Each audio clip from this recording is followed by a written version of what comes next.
সালামের জীবন নাই, কয় অসুবিধা নাই, ফিরাউনের কথা বলবেন, তাতে তো দুঃখ ছিল না। কিন্তু যখন ফিরাউনের কথা বলছিলেন তখন দেখছিলাম আপনি আমার দিকে তাকাচ্ছেন, কারণটা কি?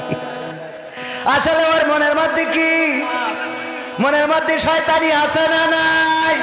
মনের মধ্যে যাদের শয়তানি, তারা মনে করে আমাকে ইন্ডিকেট করে বলা হচ্ছে, আমাকে টার্গেট করে বলা হচ্ছে। আসলে কথা সেটা না।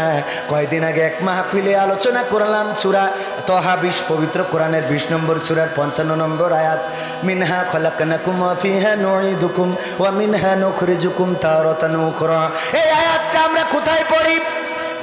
যখন কবরে কাউকে নামাই তখন পড়ি। আসলে কি কবরে কাউকে নামানোর জন্য এই আয়াতটা নাজিল হয়েছে? না না, এই আয়াত নাজিল হয়েছে কার জন্য? এই আয়াত নাজিল হয়েছে এমন একজনের জন্য।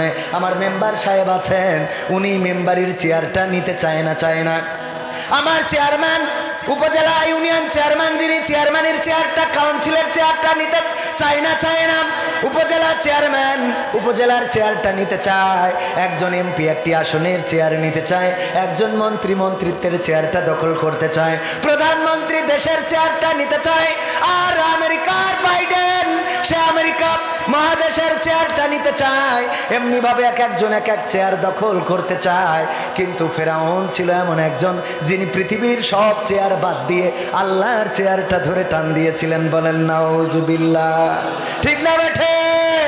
বললো আমি আল্লাহ, আমাকে রব হিসাবে মেনে নাও। নাউজুবিল্লাহ। এই ফেরাউনের ব্যাপারে আল্লাহ রাব্বুল আলামিন মুসা আলাইহিস সালামকে পাঠালেন, যাও তাকে সাবধান করো, সচেতন করো, তাকে বুঝাও। সে বাউন্ডারি ক্রস করে ভারতের মধ্যে চলে গেছে।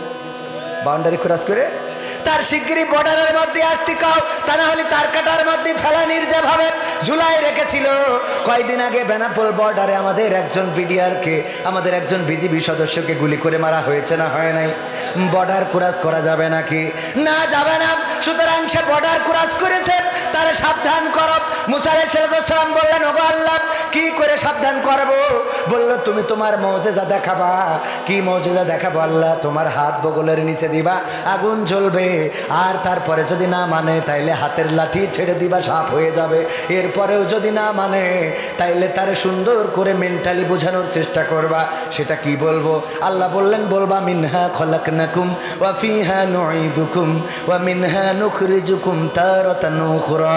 ওরে আল্লাহ, ওরে মুসা, তুমি ফেরাউনকে বুঝাবা, ওগো ফেরাউন, এই মাটি থেকে তোমাকে সৃষ্টি করা হয়েছে, আবার এই মাটির মধ্যে ঢুকিয়ে দেয়া হলো, মাটির মধ্যে ঢুকিয়ে দেয়া হবে, আবার একদিন এই মাটি থেকে তোমাকে জীবন্ত করে উঠানো হবে। এই কথা বলে ফেরাউনকে বুঝাবা, যেন সে মানসিকভাবে একটু পরিবর্তন তার মধ্যে এসে যায়। এই ওয়াজ করার জন্য মুসা আলাইহিস সালামকে দিয়ে দায়িত্ব দিয়েছিল কার শোনানোর? কার শোনানোর? আর আমরা শোনাই কার? মরা মানসির। কার শোনাই?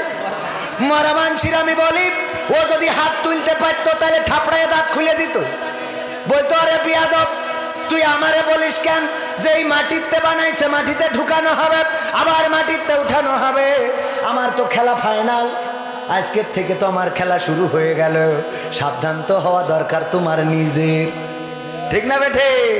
সাবধান হওয়া দরকার কার? যে দুনিয়ায় আছে তার। ঠিক না? যে দুনিয়ায় আছে তার সাবধান হওয়া দরকার।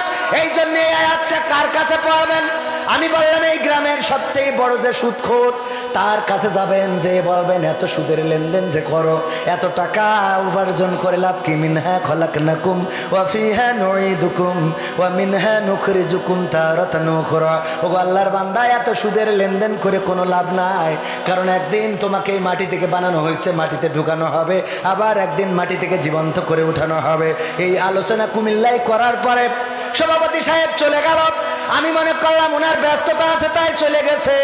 পরের দিন শুনি না, বলতেছে, হুজুর, আপনি যখন বলেছেন বড় সুদখোরের এই ওয়াজ শুনতে হবে, আমাদের গ্রামের সবচেয়ে বড় সুদখোর ছিল মাহফিলের সভাপতি। সহ্য না করি পারা যায়? উনি উঠে চলে গেছে, ওনার রাগ হয়ে গেছে, এমনকি কোনো দানও করে নাই। মিজাজটা খুব খারাপ হয়েছে। আহারে, হুজুরির বুঝাই সুজাই নেছে যেন আমার বিরুদ্ধে ওয়াজ করে। আসলে সভাপতি কেন সুদখোর না ঘুষখোর নাকি হালাল খোর আমি কি জানি নাকি? বলেন আমি জানি? এখন ওয়াজ যদি তার ঘাড়ের উপরে পড়ে আমার কিছু কি করার আছে? এই জন্য আমরা ওয়াজ আগে বুঝতে হবে ভাইয়েরা আমার। এখনকার আলেম ওলামা হক কথা, ওই যে মনে আছে তো, হক কথা বলে না। অনেক আলেম ওলামা আছে, আবার অনেক আলেম ওলামা আছে হক কথা বললে তার ইমামতি চলে। কি হবে আলেম হয়ে ইমাম সেজে মসজিদেতে, পারো যদি সত্য কথা উচ্চ স্বরে না বলিতে। চাকরি ভাই করো যদি ছেড়ে দাও ওই না গদিপ, চাকরি ভাই করো যদি ছেড়ে দাও ইমামতি।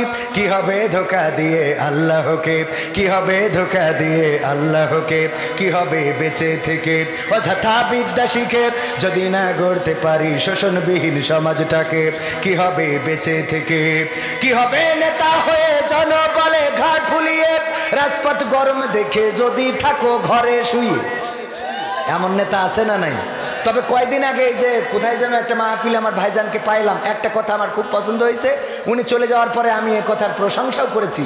উনি বলেছেন মাদকের ছড়াছড়ি আমার এই অঞ্চলে অনেক অনেক বেড়ে গেছে। উনি উপস্থিত আছেন, ওনার কথাটাই বলছি। উনি বলেছেন আমি সচেতন করে দিচ্ছি যে আপনারা এদিক থেকে অবশ্যই সচেতন হয়ে যান, মাদক ছাড়েন, আর যদি না ছাড়েন তাহলে কিন্তু যে ব্যবস্থা নেওয়া লাগে সে ব্যবস্থা আমি নেব। উনি উপস্থিত আছেন, ওনার কথাটাই আমি বলছি। আসলে উনি নিতে পারবেন, ওনার নেওয়ার ক্ষমতা আছে না নাই? কারণ চেয়ার থাকলে পাওয়ার এমনি আসে না, আসে না? চেয়ার পাইলে পাওয়ার আসে, আর পাওয়ার থাকলে অনেক কিছু করা। তবে সাতক্ষীরার একজন নাকি একটু উল্টো পাল্টা পাওয়ার দেখায় ফেলাইছিল। মানে সাতক্ষীরার একজন যশোরের ট্রেন রোডে চাকরি করে। সাতক্ষীরায় তো ট্রেন রোড নেই, আছে? সাতক্ষীরা বলছি তো ট্রেন রোড নেই। তো ও বিয়ে করেছে, ও হলো গেটম্যান। কি ম্যান?